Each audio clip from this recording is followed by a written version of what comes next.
అనేది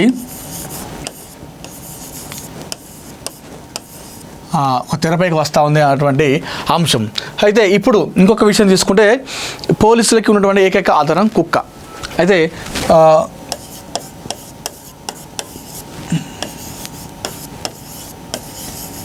ఈ కుక్క కూడా ఆధారంగా ఉన్నటువంటి కుక్క చనిపోయింది. అయితే ఇప్పుడు వాళ్ళకి ఎలాంటి ఆధారం లేదు. అయితే ఇప్పుడు ప్రస్తుత పరిస్థితి ఏంది అక్కడ అని చూసుకుంటే ప్రస్తుతం పోలీసులు మరొకసారి పేరెంట్స్ని ఎంక్వైరీ చేస్తూ ఉన్నారు, అంటే విచారిస్తున్నారు. అంటే పాపకి గతంలో ఏదైనా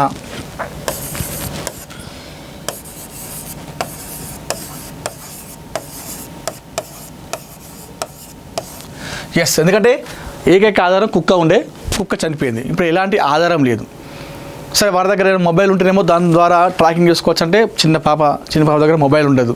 ఆమె వెళ్ళిన మార్గం కూడా రోడ్డు మార్గంలో వెళ్తేనేమో మనకు సీసీ కెమెరాలు కనిపిస్తాయి.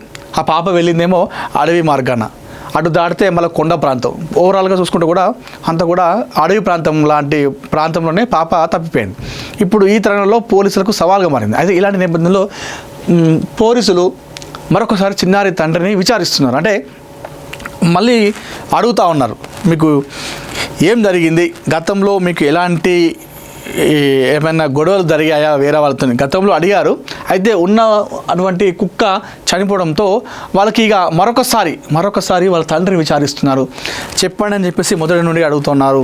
అసలు ఏం జరిగింది, మీ కుటుంబం ఏంటిది, మీరు ఎక్కడ ఉండేవాళ్ళు, ఇక్కడికి ఎప్పుడు వచ్చారు, గతంలో మీ బంధువులతో గొడవలు జరిగాయా, ఏదైనా విభేదాలు వచ్చాయా, మీ కుటుంబ సభ్యులు ఏదైనా గొడవలు ఉన్నాయా, గతంలో వేరే వారితో స్థానికులతో ఏదైనా పగలు కక్షలు గొడవలు లాంటివి జరిగాయా, ఏదైనా పంచాయతీలు లాంటివి లేదంటే కేసులు లాంటివి ఏమైనా మేమైనా పడ్డాయా, లేకపోతే మీరు వేరే వాళ్ళపైన పెట్టడం జరిగిందా అడగడం జరిగింది. ఏదైతే వాళ్ళ చిన్నారి తల్లి ఒక కారు విషయంలో గొడవ జరిగింది, వాళ్ళు ఏమైనా చేసుకుంటారేమో అని చెప్పేసి చిన్నారి తల్లి చెప్పింది. ఆ విషయాన్ని కూడా అడుగుతూ ఉన్నారు. మరి కారు విషయంలో గొడవ జరిగింది కదా, ఆ కారు ఏ విషయం జరిగింది, ఎందుకు జరిగింది, ఆ గొడవ తర్వాత మళ్ళీ ఎప్పుడన్నా వాళ్ళు మీకు కలిశారా, ఏదన్నా మీపైన దాడి చేసే ప్రయత్నం ఏమైనా చేశారా అని చెప్పేసి మరొకసారి చిన్నారి తండ్రిని వాళ్ళు విచారిస్తున్నారు, అడుగుతున్నారు. అంటే ఎందుకంటే వాళ్ళ దగ్గర ఉన్నటువంటి ఓప్స్ లేదు, కుక్క చనిపోయింది కాబట్టి వాళ్ళకు ఉన్నటువంటి ఆధారం. ఒకవైపు ప్లాన్ ఏ అమలు చేస్తూ ఉన్నారు పోలీసులు, అటవీ శాఖ అధికారులు, ఎన్డీఆర్ఎఫ్, ఎస్డీఆర్ఎఫ్, అగ్నిమాపక శాఖ అంతా కూడా ప్లాన్ ఏ చేస్తూ ఉంది. ఆ ప్లాన్ ఏతో పాటు ఇప్పుడు ప్లాన్ బిని అమలు చేస్తూ మరొకసారి ఇటు మొదటి వైపుగా వచ్చి చిన్నారి తండ్రిని విచారిస్తున్నారు. చిన్నారి తండ్రి దగ్గర ఇంకా విషయాలు రాబట్టే ప్రయత్నం చేస్తూ ఉన్నారు. ఎందుకంటే ఆ చిన్నారి తండ్రి వయసు కూడా చాలా చిన్నదే, మరీ ఎంత పెద్దవాళ్ళు కూడా కాదు, చిన్నవాళ్ళు కావడంతో సో వాళ్ళు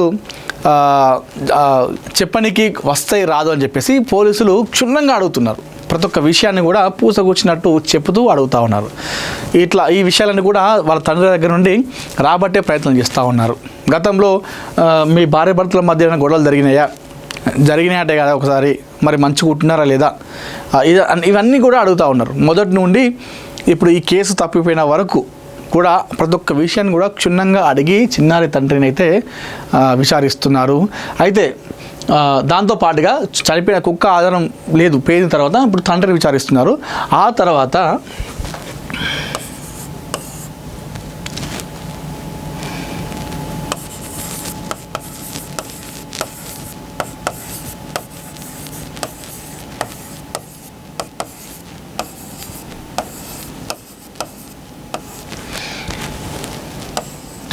పోలీసులకి మరొక కీలకంగా ఉన్నటువంటి ఏదైనా ఉందంటే ఆధారం, అదొక చిన్నారిని చివరిసారిగా చూసిన వ్యక్తి. సో ఏదైతే చిన్నారి బయటికి పరిగెత్తిందో ఆ పరిగెత్తిన తర్వాత ఆ సమయంలో ఎవరు కూడా చూడలేదు.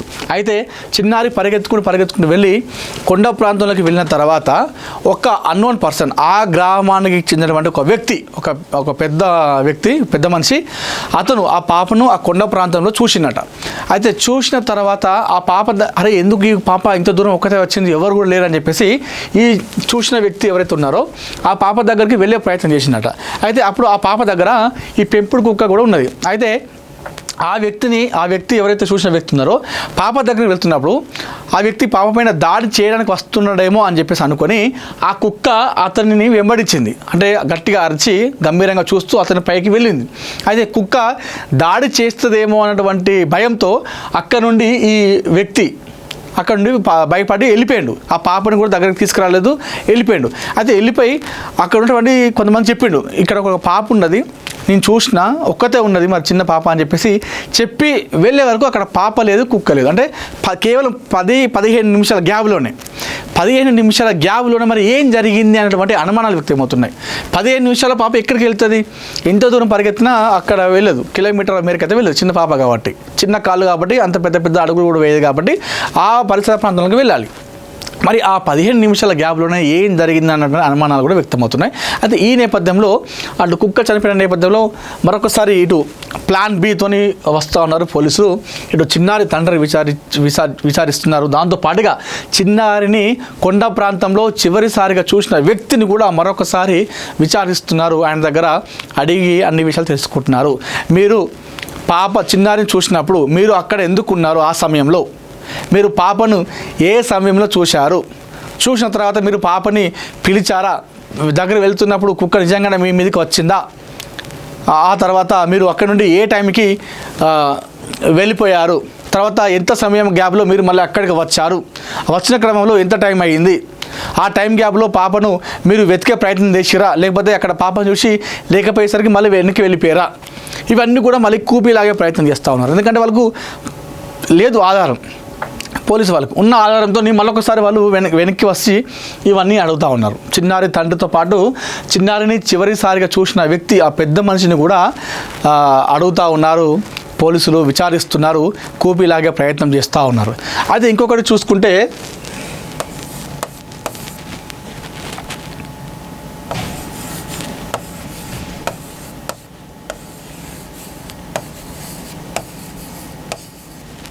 ముసలావిడ అయితే రాజమండ్రి బస్సులో ఈ చిన్నారి జాహ్నవి కనిపించిందని ఒక వృద్ధ మహిళ, ఒక ముసలావిడ చేతిలో ఆ చిన్నారి జాహ్నవి ఉన్నట్టుగా మనకు వార్తలు వస్తున్నాయి ప్రస్తుతం.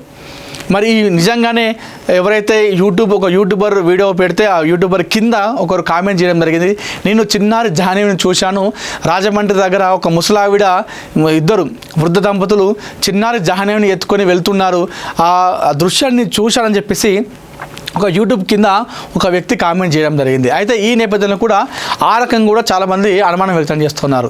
మరి ఇంతకీ ఆ వృద్ధ దంపతులు ఆ అడవికి ఎందుకు వచ్చారు? లేకపోతే చిన్నారే ఆ రోడ్డు తప్పిపోయి ఆ రోడ్డు మీదకి వెళ్తే ఆ వృద్ధ దంపతులు మరి ఆ పాపను తీసుకొని వెళ్ళారా అనే విషయం కూడా చూసుకోవాలి. ఎందుకంటే మరి ఇంత జరుగుతుందా, మరి ఆ వృద్ధ దంపతులు ఎందుకు ఇవ్వట్లేదు అంటే వారిద్దరు ముసలోళ్ళట, వారికి ఎలాంటి ఆధారం కూడా లేనట్టుగా కనిపిస్తుందో చూస్తే వారి దగ్గర మొబైల్ ఉందో లేదో. ఒకవేళ మొబైల్ ఉంటేనేమో వాళ్ళు చూసి ఇలా జరిగితే అరే ఈ పాపకి ఇట్లా అని చెప్పేసి సంబంధిత అధికారులకు చెప్తారు. వాళ్ళ దగ్గర మొబైల్ లాంటి ఏం లేదు కాబట్టి వాళ్ళకి ఇలాంటి ఇన్ఫర్మేషన్ తెలియదు.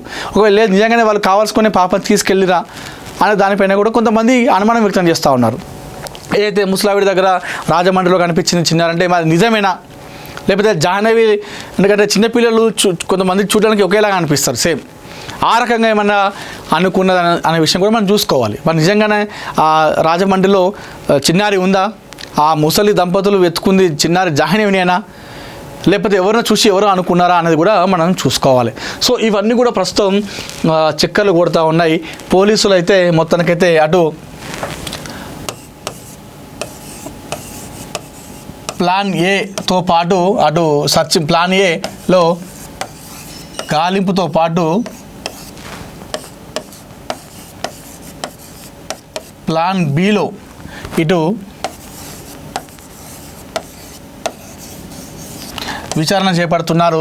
ఇటు చిన్నారి తండ్రిని అదేవిధంగా చివరిసారిగా చూసిన వ్యక్తిది విచారిస్తున్నారు. వాళ్ళకు ఉన్నటువంటి ఏకైక ఆధారం కుక్క చనిపోయింది కాబట్టి మరొకసారి ఈ రకంగా వాళ్ళు వెనకకి వచ్చి మొదటి నుండి మరొకసారి ఆ విధంగా విచారిస్తున్నారు. క్షుణ్ణంగా ప్రతి విషయాన్ని కూడా గతంలో ఏమైతే అడిగిరో మరొకసారి అన్నీ కూడా కూపిలాగే ప్రయత్నం చేస్తూ ఉన్నారు.